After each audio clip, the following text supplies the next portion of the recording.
जिस चीज से आपका घर चलता है जी। उसे अपना धर्म।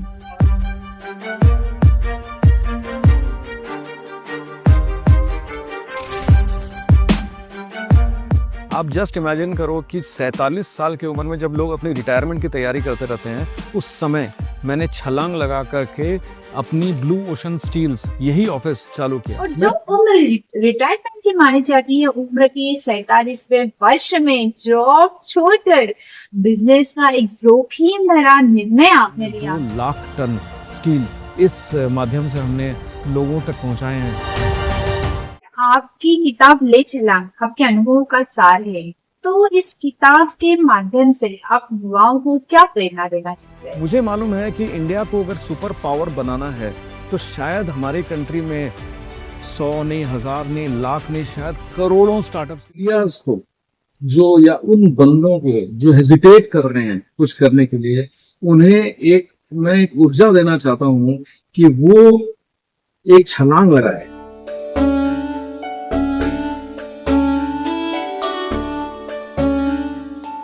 दोस्तों, सागर की गहराइयों से लाने हैं मोती, तो सागर की गहराइयों से डरना है। हाँ, अगर जिंदगी में कुछ पाने का जज्बा हो ना, तो उम्र के हर पड़ाव में हम अपने मुकाम को हासिल कर सकते हैं। आज मिलते हैं हम एक महान हस्ती को, जिनका नाम है डॉक्टर पंकज जी जैन। नमस्ते सर। नमस्ते नमस्ते। पंकज जी की जिंदगी बहुत ही एक साधारण जिंदगी थी शुरुआत के दिनों में, लेकिन माता पिता के ऐसे संस्कार मिले कि उन्हें जिंदगी जीना सिखा। प्रतिष्ठित स्कूल पिलानी में अपना एजुकेशन कंप्लीट किया, फिर उसके बाद में 13 वर्ष उन्होंने स्टेट अथॉरिटी ऑफ इंडिया में जॉब किया, फिर महिंद्रा में, फिर उसके बाद में कल्याणी में करने के बाद उम्र के 47 वर्ष में जो रिटायरमेंट की एज मानी जाती है, उस एज में उन्होंने एक नया व्यवसाय स्टार्ट किया और आज वो देश के स्पेशल स्टील कंपनी के टॉप मोस्ट बिजनेसमैन हैं। तो चलिए उनकी जिंदगी के राज हमारे साथ, आपके साथ भी हम शेयर करते हैं। पंकज जी, मैं आपसे जानना चाहती हूँ कि बचपन में आपको आपके माता पिता के ऐसे क्या संस्कार मिले जिसने आपको हर परिस्थिति में हंसना सिखाया है? मुझे लगता है कि मुझे बचपन में और अपने माता पिता से जो सबसे बड़ा संस्कार मिला है, यही मिला है कि परिस्थिति चाहे कैसे भी हो, आपके चेहरे पर हमेशा एक असली मुस्कुराहट। मैं एक्चुअली हजारीबाग से हूँ। हजारीबाग एक छोटी सी जगह है झारखंड में। 70s में एक छोटी दुकान हुआ करती थी जिसका नाम था जैन यूटीज। मुझे याद है जब मैं अपने पापा को शाम को खाना के लिए, मेरे पापा जाया करते थे घर पे, तब मैं शाम को जाता था दुकान थोड़ी देर के लिए बैठने के लिए, तो देखता था कि गल्ला में तो अभी तक कुछ पैसा है नहीं।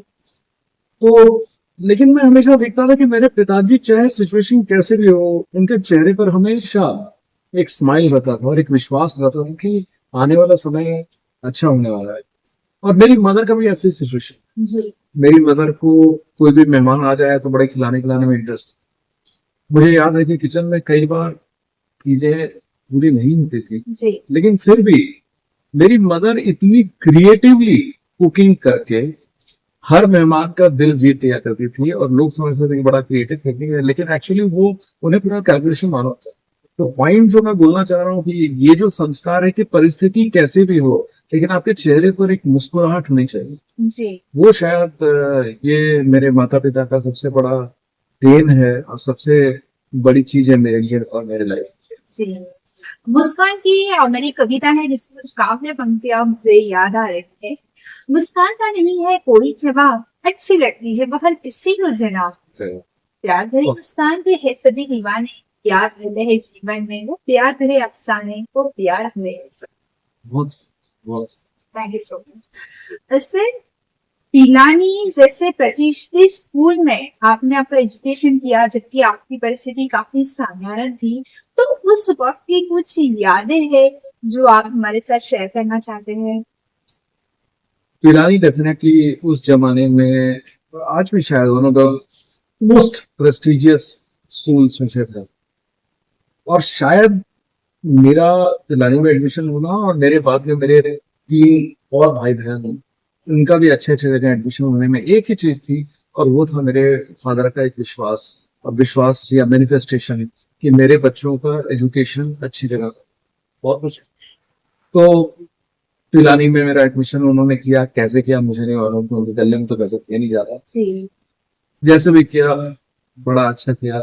पिलानी पहुंच तो गया मैं। पिलानी पहुंचने के बाद में भी कई बार ऐसी सिचुएशन होती थी कि मैं बाकी बच्चों के कंपैरिजन में मैं खर्च नहीं कर पाता, लेकिन हमेशा वही चीज की कैसी भी सिचुएशन हो, आपके चेहरे पर मुस्कुराहट होनी चाहिए, और आप जो भी रिसोर्सेज आपके पास अवेलेबल है उसमें आप क्या बेस्ट कर सकते हो, वही मैंने पिलानी में भी किया, वही बाद में मैंने इंजीनियरिंग में भी किया। जब तक मैं खुद कमाने नहीं लगा तब तक यही चीज मेरे साथ चली। Sir, steel authority of India में 13 वर्ष तक कार्य करने के बाद जब आपने महिंद्रा की second position, higher position marketing में प्राप्त की, तो उसके पीछे आपका सक्सेस मंत्र क्या? मेरा सक्सेस मंत्र बड़ा सिंपल है। मेरा सक्सेस मंत्र है कि जिस चीज से आपका घर चलता है जी उसे अपना धर्म मानो। मैं पूरे तन मन और अपने पूरे एक धर्म मान के अपना काम किया करता था, और बिल्कुल निस्वार्थ भाव के साथ, और आज भी वही करता हूँ।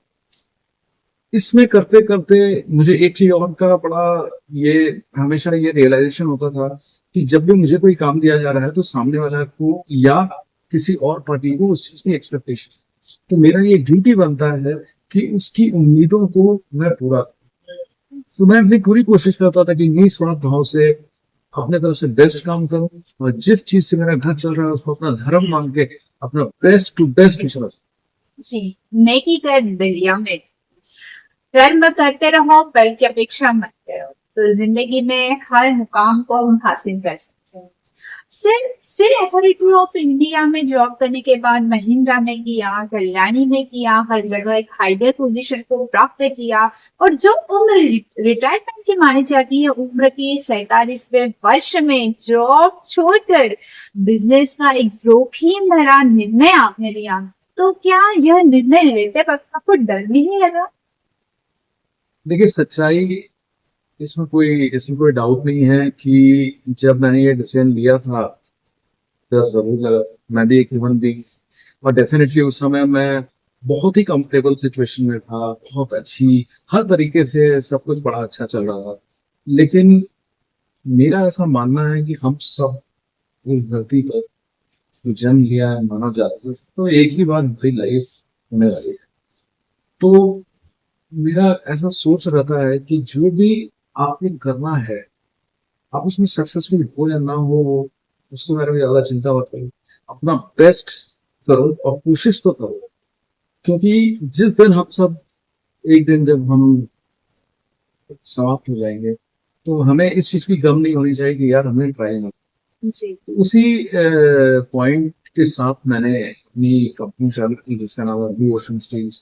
ब्लू ओशन स्टील्स डेफिनेटली 6 साल के अंदर में आज हम इंडिया के one of the largest special steel aggregator हो चुके हैं, और इसमें भी डेफिनेटली हम लोगों को सोल्यूशन प्रोवाइड कर रहे हैं।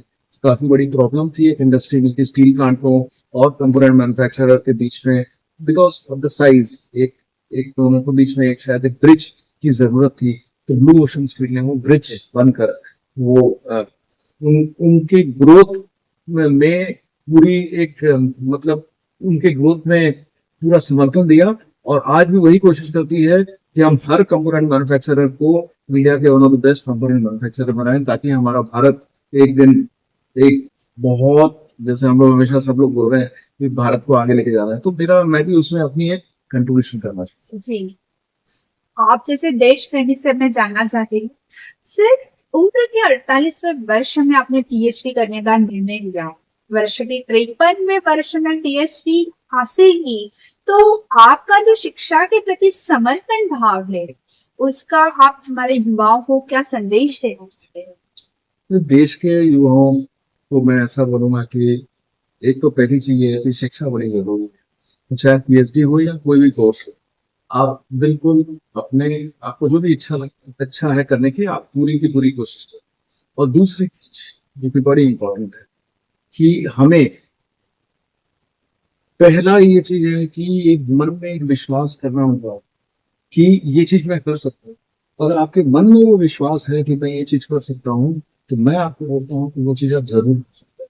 हो सकता है कभी देर सवेर वो एक अलग रहता है, लेकिन आप होंगे जरूर सक्सेस। लेकिन अगर आपके मन में ही विश्वास नहीं है कि मैं सक्सेसफुल नहीं होऊंगा, या ये मैं पीएचडी नहीं कर सकता हूँ, या ये कोर्स नहीं कर सकता हूँ, तो आप बिल्कुल सही हो, आप नहीं कर सकते, क्योंकि आपका मन ही आपके लिए एक बॉटल है। तो मेरा ये विश्वास है कि अपने से मन को कन्विंस करो कि आप कर सकते हो, और शिक्षा में जितनी चीज कर सकते करो। और हाँ, एक चीज और, जब आपने शिक्षा हासिल कर ली है तो उसे बांटने की भी कोशिश करो। जी ये मेरा संदेश है। जी सर। सर हमारे एक मराठी ऑथर है फेमस पु ल देशपांडे, उनकी एक लाइन मैंने स्कूल लाइफ में पढ़ी थी, माणूस हा नेहमी विद्यार्थी असतो। एक्चुअली पढ़ने की कोई उम्र नहीं होती, बिल्कुल। ये हम आपसे सीख सकते हैं सर। इसमें मैं एक बात बताना चाहूंगा, जब मैंने यहाँ एडमिशन लिया था तो शायद मैं सबसे ओल्डेस्ट एज की टर्म्स में, जी और डेफिनेटली लोग सरप्राइज थे कि मैं ना कॉलेज में हूँ ना किसी इसमें हूँ, फिर भी मैं पीएचडी कर रहा हूँ। लेकिन शायद वो मेरा एक पर्सनल बकेट लिस्ट था कि मैं आज तो thanks to college and everyone कि वो आज मुझे हासिल किया है। That's great. सर आपकी किताब ले चला आपके अनुभव का सार है, तो इस किताब के माध्यम से आप युवाओं को क्या प्रेरणा देना चाहते हैं?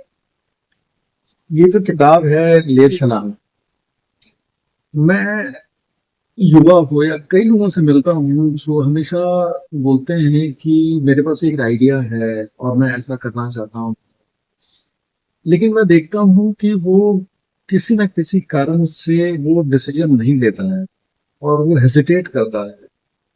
वो सोचता है कि यार आइडिया तो अच्छा है, पर शायद किसी न किसी कंफर्ट जोन में वो फंसा है।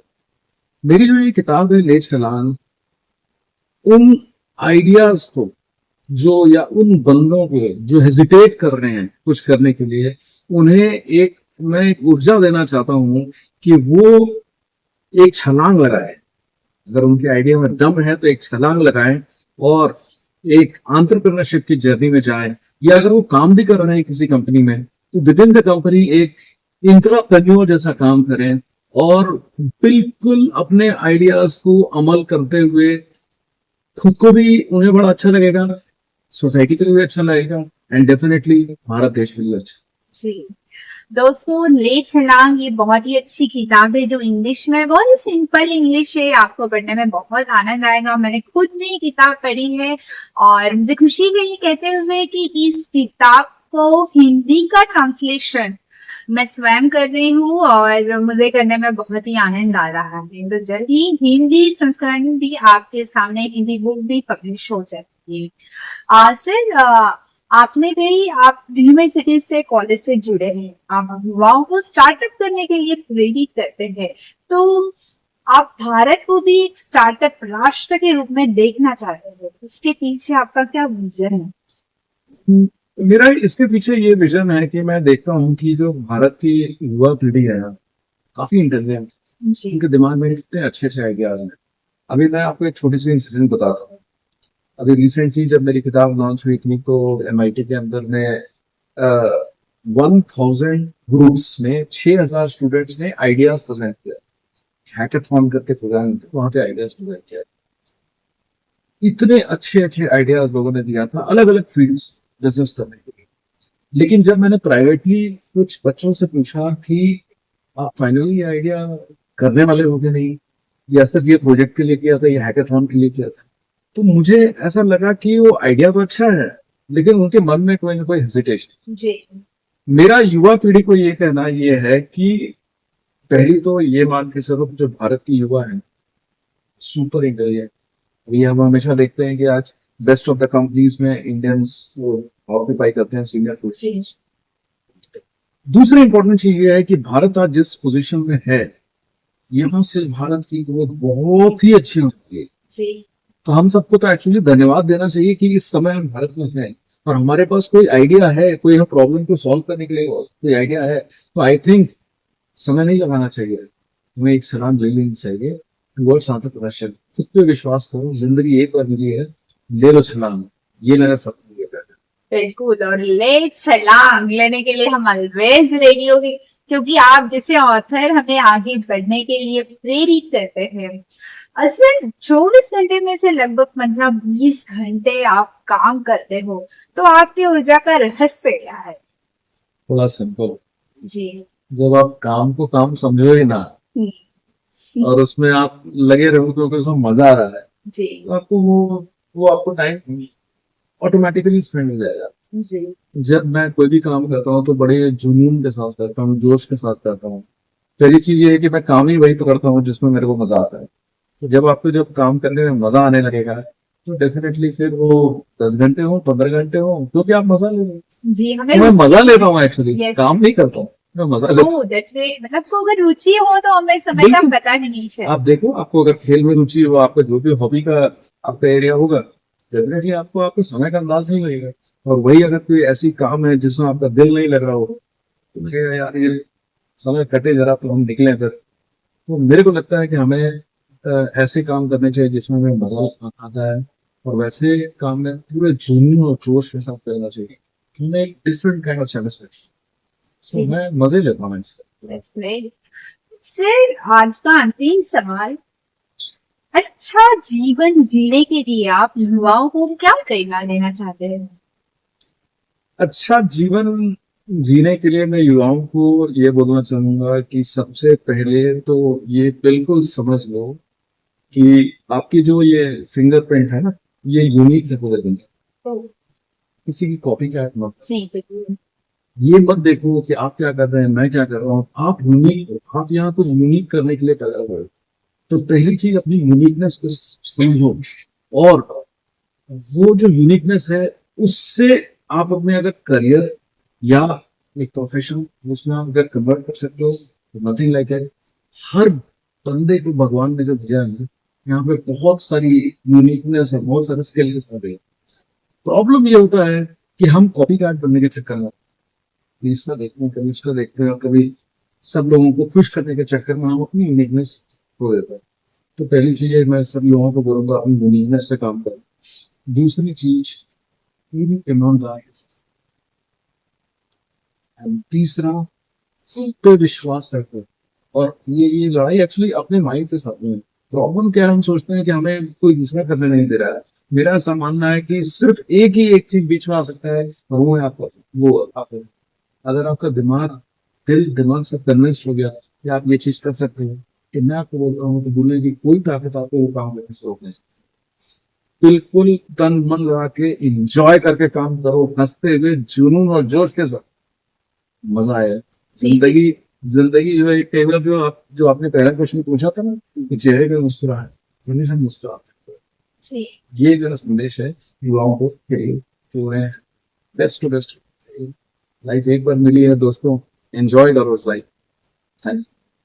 सर बहुत मजा आया आपसे बातें करते वक्त। आपको देखकर जैसे लगता है कि युवा को उल्टा किया तो वायु होता है, जो वायु के समान गतिशील हो उसे युवा कहते हैं। और वाकई में आप जैसे युवा से हमें बहुत सारी चीजें आज सीखने के लिए मिली। आपने आपका अमूल्य समय दिया, इसलिए आपका बहुत बहुत धन्यवाद। नमस्ते।